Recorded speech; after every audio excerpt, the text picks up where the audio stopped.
Good morning, YouTube. Good morning, Patreon. How's everyone doing? We're jumping on. We're doing an interview this morning. We're back on the coffee and interview train. So my friend Versana sent me me kind of interview. This is Wendy. I think Wendy at the time of this was in Prince. One of the guitar players. She's breaking down her most iconic guitar parts and her new rig, which, come on, like of course, that's what we're gonna talk about. I got my coffee in hand. So cheers, everybody. If y'all are also on that train or whatever your morning drink choice is. Don't forget your body deserves water first thing in the morning. Don't want to miss your water. Don't want to forget anything like that. Your body deserves it. You deserve it. You deserve it. So let's get into this. I'm not going to chat too much. You can like, subscribe. Let me know what other of these interviews y'all want to see if you find them interesting and stuff. I got a few more for the Patreon that we're gonna do. I got some more like getting to know artists that we're gonna do over there, but some of these more fun ones that I'm hoping I'll be able to comment on more. We're gonna do on the YouTube as well. The Patreon links in the description box, and let's do this. Oh, speaking of gear, I got these. I'm trying out these headphones. They're Westone Pro X50s, and they're wild. There's performers, musicians, recording artists out there, man. Like they're wild. The amount of separation that they create. It like freaks me out. It like changes listening to music. But for these reactions, it's fun because there's lots of space for everything. They're really neat. Really neat. Would definitely recommend. But anyways. Skip? No, I'm not skipping nothing. Guitar player from Prince? Come on.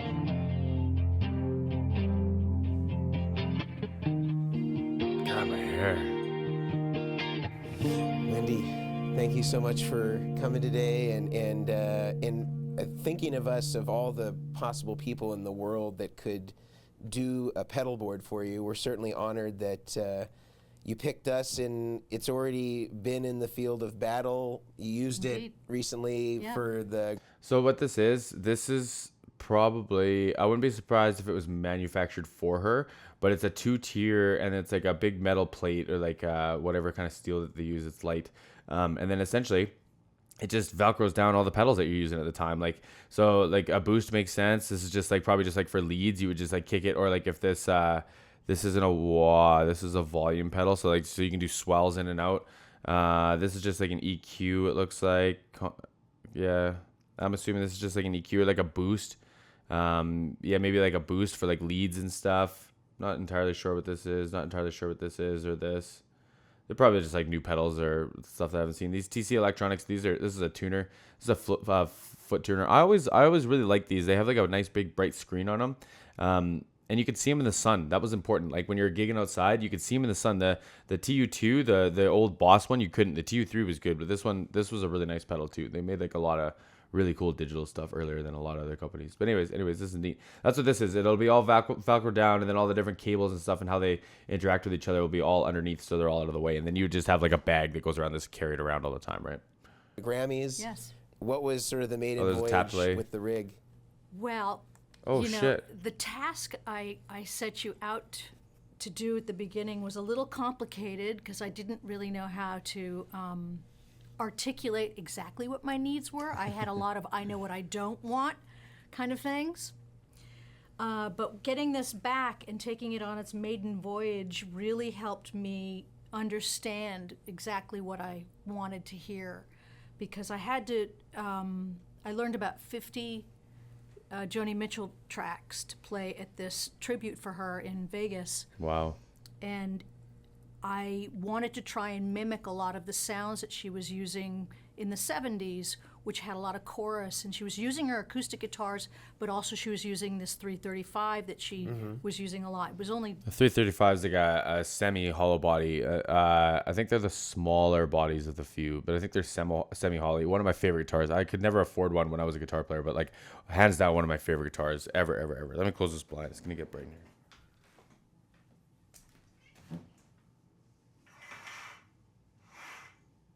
Yeah, hi, little man. Yeah, we're doing videos. You just stay over there. You stay over there on my studio foam stuff. Pretend studio foam. Okay, let's do this. Much later, where she was using tunings in a Parker guitar. And I wanted to try and use my baritone acoustics and my... Parker guitar, I believe they were just like, they had really nice acoustic simulators in them. So That's probably like what they were using at the time, just so that it was like less changeover. Then you could still use your amp and your processing. But if she wants to use a baritone guitar, that's cool. It's just like you have like I believe it's an octave down, or you have like the bass string strung all out in 6. I can't remember. I think it's an octave down. It's neat. It's real neat. Acoustasonics, the Fender Acoustasonics guitars, and some of my 335s through this board and get those sounds. And I was able to achieve it beautifully because it's so set up for that kind of ambient kind of. No one can leave me alone this morning. Now my cat wants out. Come on. Get out.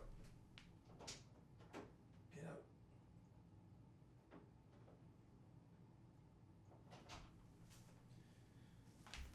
First the sun, now my cat. What's next? Kind of feel that I walked away feeling like I was a new guitar player. It's a cool feeling. Yeah. It doesn't happen often. It helped my brain feel much cleaner and more focused. There weren't, for just the aesthetic reasons alone, being that it's as clean as it is and as beautiful as it is. I think this is all like the presets and stuff, and then her other stuff would just be like channel 1, channel 2, channel 3. So like say if you have like a really cool space echo and you want to use that'd just be like button 1, and it's all like programmed here. And then like when you do like the tap delay, that'd be on the next one, and it's like the number 2. Like I think this is just like the other half of the pedal, but they built it all, or they like put pieces together just for her. Limiting amplifier. Yeah, there's some wild shit in here. I'm gonna send this to Kevin after this. It's gonna be Made neat. my life much easier.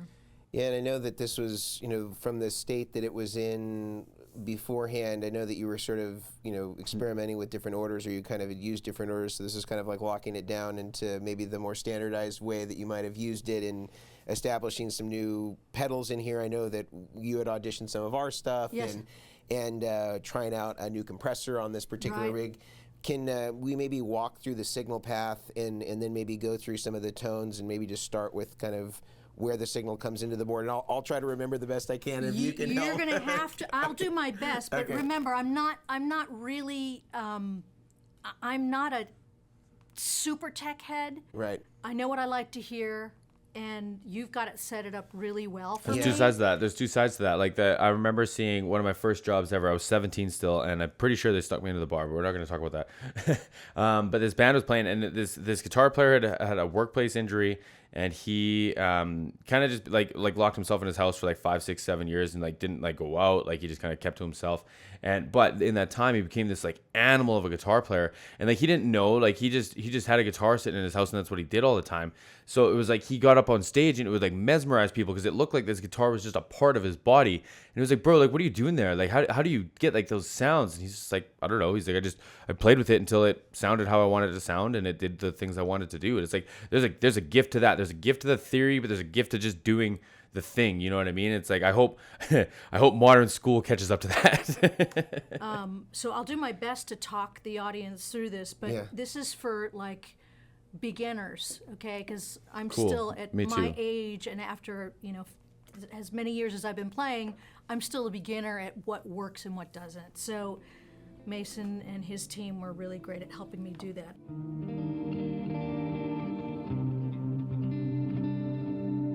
It looks like a telly, but it could very well be a Honer. Yeah, it's a Honer. Okay, cool. I made that mistake before.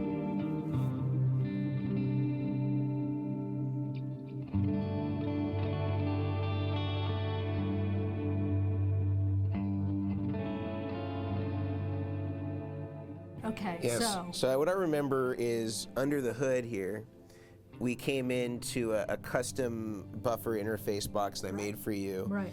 And the guitar comes in there, and then I think it immediately goes into your Klon Centaurs. So like there's different amounts of noise that come with different chains. So like even me, like I have a microphone that goes into a preamp that goes into like a interface or converter that goes into my recording software. So like in that chain, there's noise, right?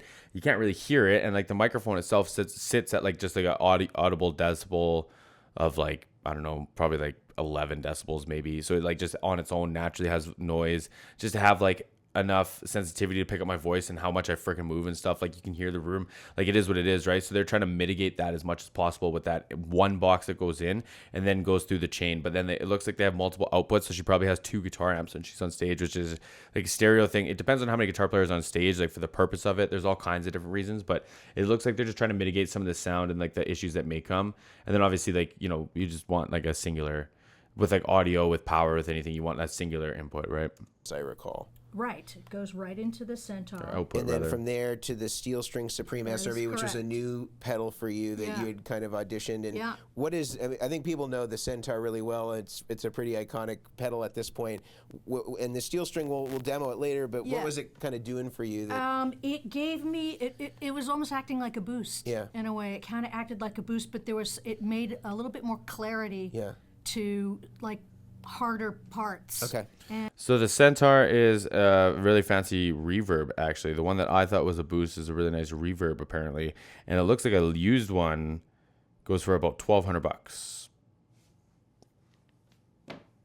And that was nice without being totally overwhelming, which Yeah. I really liked. So after the Steel String Supreme SRV, it then goes over to the JHS Color Box, Right. which is like the preamp EQ. Right. And then from there, it goes under the riser and hits the Keeley GC2, which is a DBX style Which compressor. is the new compressor you turned me on to. Yeah. Which I'm DBX is like a big compression company. I've got a couple of their compressors down there. They make. I only owned 2 DBX products. One was like a variety of their compressors, so a few in the line, and another one was a sub-harmonic synthesizer, and both of them were fantastic. Like you beat the shit out of them. They sounded great. They're just like a really nice, like I've got a compressor on here too, so when I talk loud it kind of balances it a little bit. When I talk quiet it picks it up a little bit. It just kind of balances it enough. It's more for when I'm singing, more for my other mic actually, because it's really quiet. But like the compressor, you get like a 4-to-1, like that's like standard vocal range. So I wouldn't be surprised if she plays really percussively on that Hohner guitar, right? And it's like having that telly shape, like just how the wood responds, it's going to be so like attacky and like I don't know, like you can't get away from the sound of like a telly. There's a reason it's shaped like that, and there's a reason the Hohner's shaped like that, and the Hohner has its own sound too, but like it's going to have some characteristics. And having a compressor on it, especially as aggressive as like 4-to-1, like I said, that's like rock vocals in a live scenario. Like I don't know, I dig this. loving. It's really great, and in ordinarily most guitar players, you know, if you think of like a Dynacomp or an Orange Cruiser, they might put that right up front. front.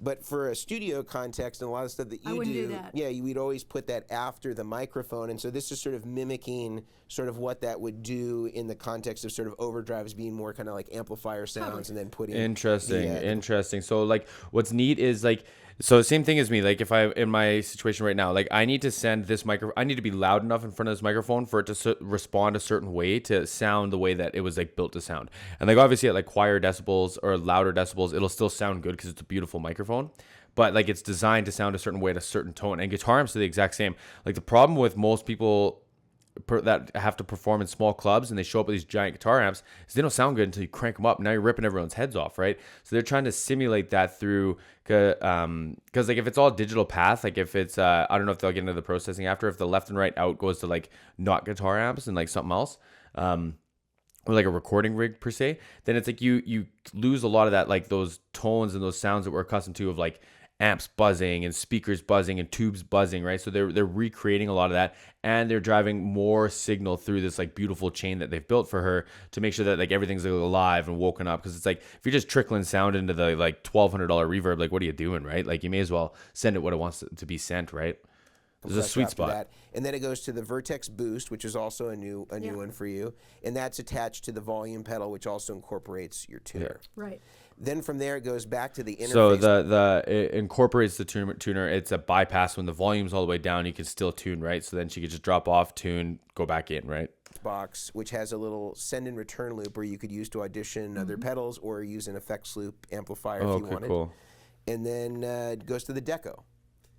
And then the Deco starts our stereo chain. That's exactly right. How's a Deco? Then goes to H9 in stereo, Mobius in stereo, back up to the top, Those are choruses. Timeline in stereo, Big Sky in stereo, then back Choruses. underneath to the interface box, which has the left and right outputs with an isolated output as well. So you get that headphones. perfect galvanic isolation when you run stereo amps. And as far as you were aware, quiet on stage when you were on the Grammys? extremely quiet. It's important. It's important. And like they're right. You know, like if you put a compressor at the beginning of the chain, then it's like all you're doing is cranking up the guitar some more, and now you're gonna have like just guitar static, right? So doing it at a clean point of the channel and then boosting the signal again is just like it's obviously smart. Obviously. Beautiful.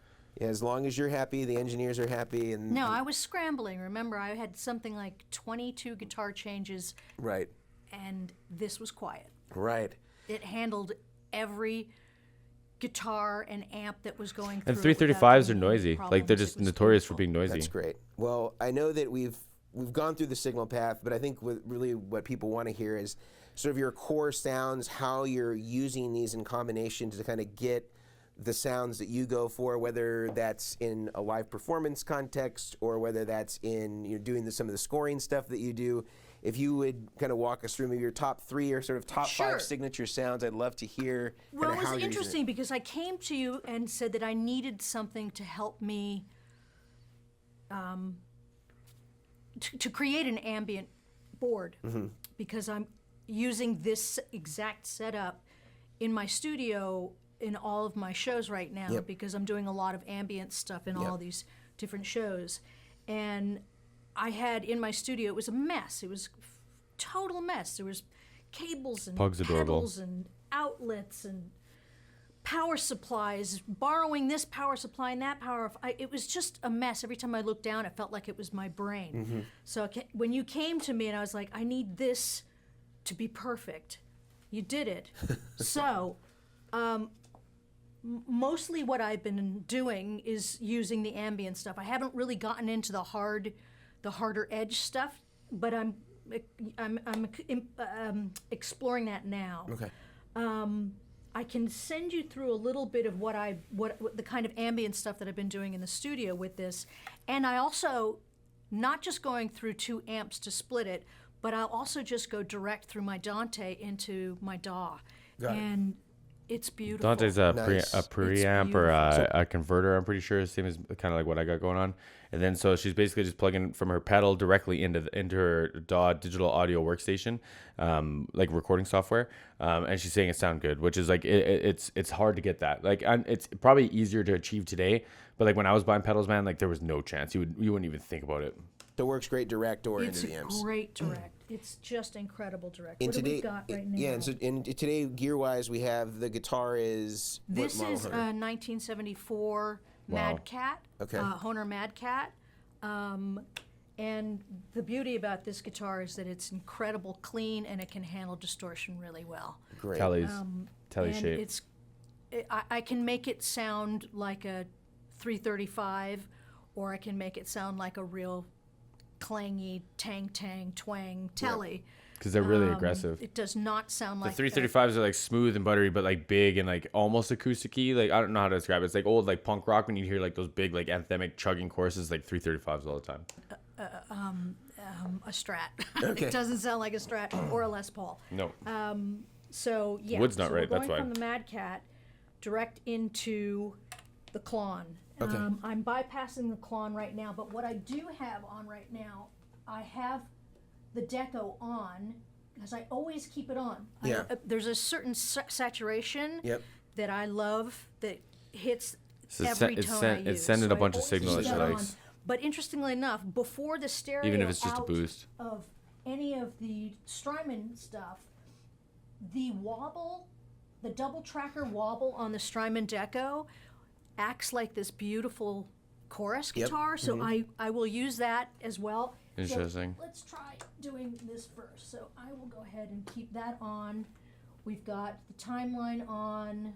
It's a delay. Doesn't really matter what the tempo is. And then like it doesn't matter what tempo she's on. It'll just be like a quick one or whatever. And then she can record and probably do looping and dubbing. Yeah. So it looks like it'll do looping, and then you can play it back. So you probably hold the A pedal down, play what you want, and then when you stop, whatever your tempo is, which you can tap with the right button, and you could play it back in the middle button, and then you could play on top of it. You could be like double up sounds and stuff like that. Yeah, it's neat. This is I would love to see the price tag on this pedal board. My Eventide off right now, and let's see what we've got going on. And originally on Purple Rain, what chorus was that? I just used just the original chorus. The Boss CE1? The Boss CE1, yeah. And what was the amps that you were into for that? I was using Mesa Boogie Cool. and JBLs. Oh, like so was it a Mark One? Yeah, it was a Mark One. Don't keep it loud. Yeah. Just kidding. I'm just kidding. And that was just in mono, or was that in stereo?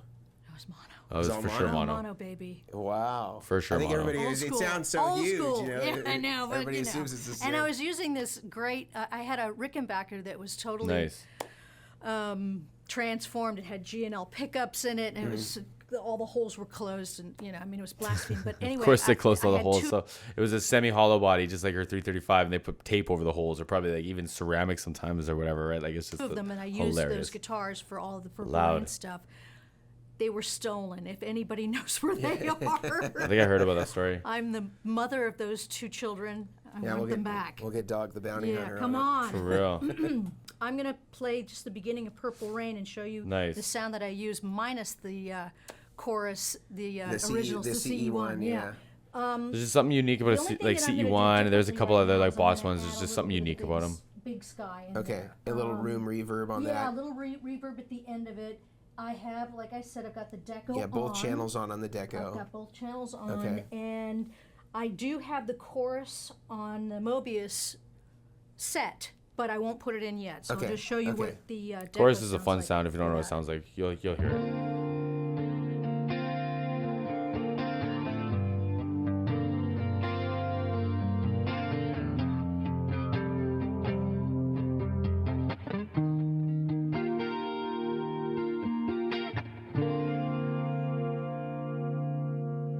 Beautiful guitar. Doesn't get much more original than that. Pretty iconic, right? All right, now this is going to have the Mobius, and it'll probably just spread out. Got it.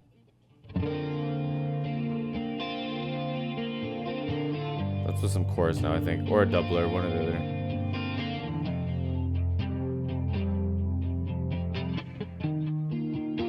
How many times do you think she's played this riff? It's a little bit spread out wider, right? Absolutely, yeah, it's incredible. So, if you don't mind me asking about that song, the movie came out. Obviously, it was a big hit. How far distance was like the recording of that song, or even that song even came about between that time and when the movie was filmed? It wasn't a long time. So we were in rehearsals for the Purple Rain tour as we were kind of preparing to get the film out. So I guess it must have been maybe, could be 6 months. 6 months. It's not a long time back then. It's not a long time back then. It was going to be a hit before. I had a sense. There's, She's gonna explain this really good and not sound cocky. I've been asked that question before, and I can only say, and I was really young. I was 19. Right. Wow. I just had a feeling that this wasn't. Wow, look at her. Gonna just go away. I just had this feeling that this is bigger than all of us, and especially when we started working out all of our parts to Purple Rain, and this iconic intro came out of me, and we just knew, and I knew it in Prince's face too, because he kept having me play it longer and longer and longer. And the original time the first time we ever played it live, there's video footage of it where he has me playing it for like 10 minutes before he comes back on stage and starts the song. So we knew it was something. That's cool. And that's so cool. How structured was that intro as far as like what he had dictated, either by way of sheet music or whatever he provided? How much? There was none of it. He just said, "I have this song idea, and it goes a little something like this," and it was like this little country tune. Played the triads on the piano, but he had the melody and he had words. And he said, "What are you all going to come with? What can you do? What Cool. What's your thing on this?" And I thought to myself, how do I make it bloom? How do I make those chords bloom with this very simple melody? Yeah. And I just came up with these sort of like... That's got to be a weird thing to be like, because it's like this lady, whether she knew it or not, Wendy, whether she knew it or not, was like writing history. You know what I mean?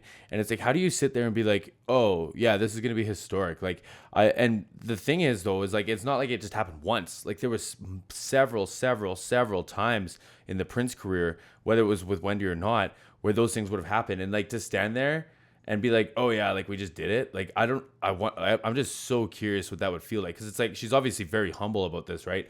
And like if that's the story, like that is wild. Like where it's just like, hey, like I have this kind of, it's like the for my Silk Sonic friends, it's like the I think it was the smoking out the window or the leave the door open, where it was just something they would just kind of sing at each other, and then it like became like this like internet stopping sensation, right? And it's like back then when music hit even harder than it did today, it was taken in and more widely received than it is today.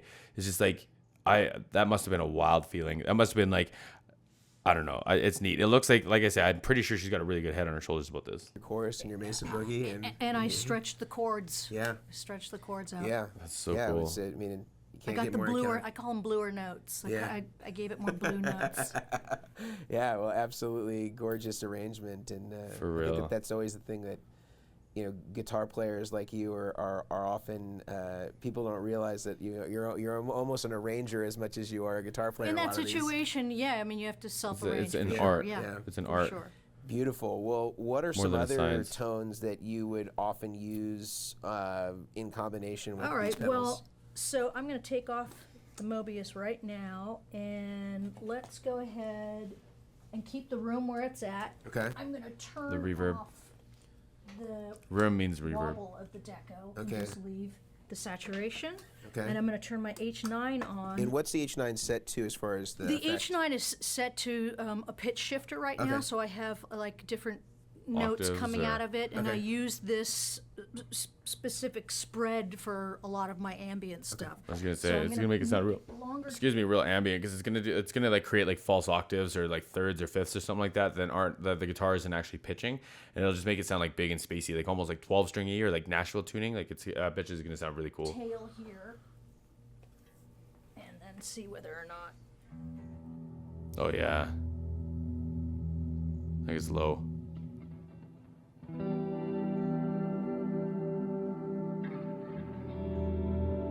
Cool. Hear all that? All those like extra notes. I should almost play like the guitar on top of her, but there's no way I could keep up. But like there's just so much more to it. Like on a 6-string guitar, you only got so many pitches, so many voicings, right? It sounds like an organ. She's playing with her volume pedal.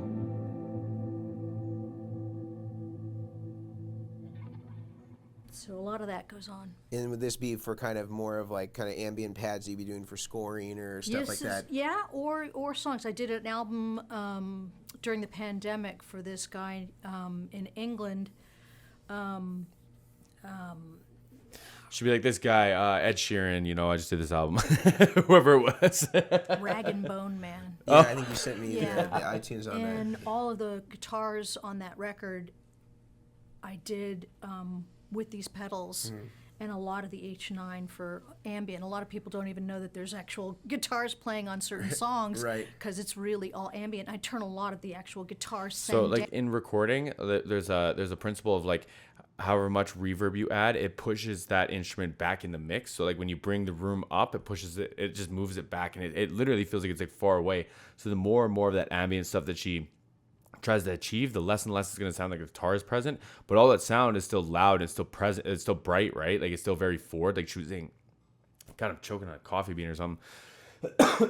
It'd be very like saturated, like she was saying. So like you might not even hear the actual like when the guitar starts, but you still get all the notes and everything that come out of it, right? So I wouldn't be surprised. I'm sure it's fooled me lots. down, so you're just hearing more of the mix. Of Yeah, the it actual almost sounded. effects. When I you listened can have to it, wet it and dry almost sounded too, like right? Synth Yeah, pads, kind of, yeah. a lot of it, yeah. Yeah, but that's cool. That's a cool repurposing of the instrument. Yeah. You know, where Yeah. you can do Yeah. those sort of unique sounds. Yeah. And it sounds absolutely great. So we've heard a couple of ambient sounds, how you might use those, but one that I'm really curious about is what you did with Sheryl Crow on My Favorite Mistake, which is definitely more of a kind of like a little bit gritty, not a lot of processing on it. What was the setup for that particular song? Just played like a 57 Telecaster Nice. through a Just through a lay Fender through it. Twin and Just lay into it. a slap from a 1/2-inch machine. Okay. So a slap is just like, it's just like delayed. It just slaps back really quick. It's just like really quick. And then like the 1/2-inch tape is just doing the relay. So it's just like, it's probably just like a few milliseconds behind. And then it plays both channels. It's great. Into a compressor. Okay. And Ooh, straight it's a onto nice tape. compressor too. And Neve, yeah, I it think. was just very simple setup. Very simple. It was just like a black so panel dope. twin, or is this a tweed twin? Or Tweed. Tweed twin. Yeah. Okay. Yeah. So they like the original ones were tweed, that like yellow finish, and then they moved into like a black, like a leather, or like I can't remember what the finish was, poly something. But like the tweed ones, man, they're so loud. You may as well just leave them on 10 because otherwise they don't sound right. It's a tweed Yeah. thing. So how would you kind of set that up if you were going to do sort of that? Well, type if setup? I was going to mimic that from this board, of course the Klon would be in. I'd probably put the Supreme setting on the SSS on. Yep. And a little bit of a slap from my timeline. I'd Just a delay. definitely probably crank a little bit more saturation On the deco on there. the Yep. deco, Yep. keeping the Compressor on. compressor on. And I think that's what I would do. All right. Let's hear it. Nice. Oh yeah.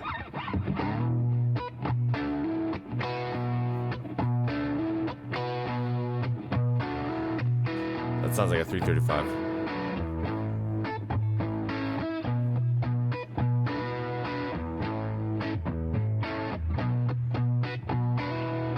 I think that's on her bridge pickup too, which is, I was gonna say it sounds like a 335 on the neck pickup, which is just like a darker pickup. Like I'm like, that's wild.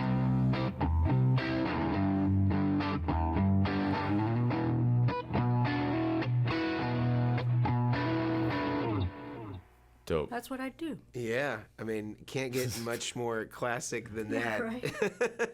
Oh god, that's And cool. This is guy's probably just other in types of, heaven like, right now. I know you said that you're still kind of getting into the harder edge stuff, Mm-hmm, but ordinarily when you're setting up maybe more overdriven sounds or lead tones, are you generally kind of going with kind of more milder stuff and not too heavy gain? Because we don't really have anything on here that produces that much gain. Yeah, we do not. No, but although the color box can do that. Right. But I have to be very careful where I use the color box. Right, because that can almost get kind of fuzzy. It can almost get kind of fuzzy. So Fuzzy's I'm just like, very it's really careful with that. bluesy. Again, Really I bluesy. haven't explored enough to know what I'm going to use that And like what she was playing before was bluesy, but it's like really like you just get lots of like signal noise, and it's just like it's kind of harder to manage. It's not what she's looking for. for with harder edge stuff. But what's really great about this board too is if I turn everything off, the clean tone with just This is always the secret. Is it saturation noisy when and everything this on compressor is fantastic. or off? Sorry. Oh wow.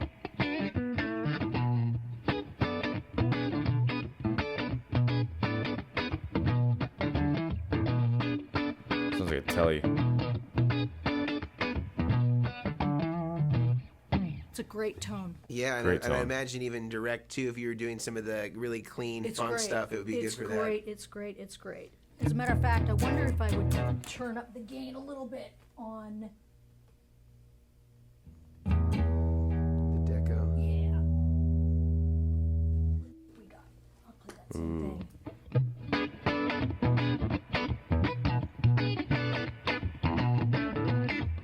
I think the reverbs is coming on the right side. That's the only side I can hear it on, at least. That's that stereo shit. That's great tone. Oh, It yeah, is a it's great an tone. incredible funk sound. I That mean, is a great tone. yeah, I'm really. I mean, this guitar too is sort of the Yeah. signature funk machine. It kind of almost. is, yeah, it kind of is. So it's I've got the best of both worlds with this setup. So yeah, it is a beast of a board, and there's so much that I can do with it. It's so versatile. But like you said, I mean, I don't think I'm going to play any, Ramones on it. Right. I might. Oh, she could. It's all in the hands. When you have that audition loop too, if you ever want to throw something in That there, is that's correct. That's That not is here, so correct. it gives That you is gives you a lot of options as to That's whether right. you want to run through an amp with an effects loop, or you could run stereo amps with Right. an effects loop, or you could run wet dry or wet dry wet. In fact, with that audition loop, if you wanted to use it to separate kind of your dry and wet signal. So you can have Right. effects so you as have lots well. of Oh, options as interesting. far as that's concerned. But So dry is obviously just the instrument. Wendy, I Wet feel is like with the. You've already the you've effect. given us some really great pieces of music here that we can sort of identify some of the core elements and how you're using it, whether that's ambient tones, whether that's drier, kind of like straight ahead clean stuff that's doing some funk, and also some of the stuff that you did with Sheryl Crow and giving us some examples. And I just really appreciate, again, you thinking of me and Vertex to do this board. I think I forced you in a way. and I'm so glad that it worked out well for the Grammys. I know that we were did. kind of under a time crunch, and we're doing this, kind of after the original build. But I appreciate it. It still looks very beautiful. I tried to get a case for it built, right? But I couldn't get it built in time, so I was literally carrying the thing like it was my suitcase, just like that. I think they might be having issues with his lav mic now in the interview, and I think they're using camera audio, and it moves with the camera because it sounds like there's like phasing. Here, this is my bad. blooper. Yeah, I loved it. We try to keep it light. It's about as light as it can be over this number it's fantastic. of pedals. I highly, and this is just not, This has been my favorite one so far. I've had a few of them built for me over the days and years, and this one is so user-friendly for me, and it did exactly what I needed, was to declutter my mind and give me a nice tone. That's all I was going for. Yeah. And this is it. Well, again, it's been our honor, and thank you so much for thinking of us. And if you wouldn't mind playing us out with something, I'd love to just hear a little more of the Wendy Melvoin tones. What should I? Give us what you like to play. I'd love to hear some of that.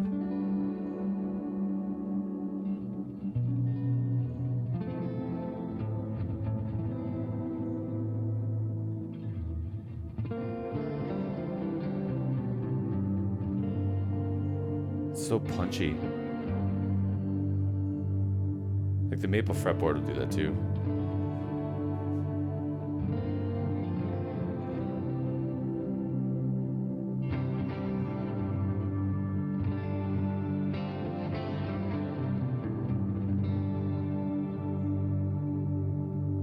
Gorgeous. God, that's some big tone. Don't forget to tip your waiter. Not too well; they'll fall over. Yeah, I thought that was great, and you're right. That was right in my alley. It was a little outside of the stretch of my guitar playing, but I don't know. I dug it. I appreciate all that stuff. Wendy's an animal. Wendy's a tank, obviously. Like I said, like to write history. Like I wonder what that feels like. I'm just thinking out loud. But anyways, thank you for the request. I hope you all have a great day. Don't forget to tip your waiters, waitresses, waiters, all the above. We'll see everyone again soon.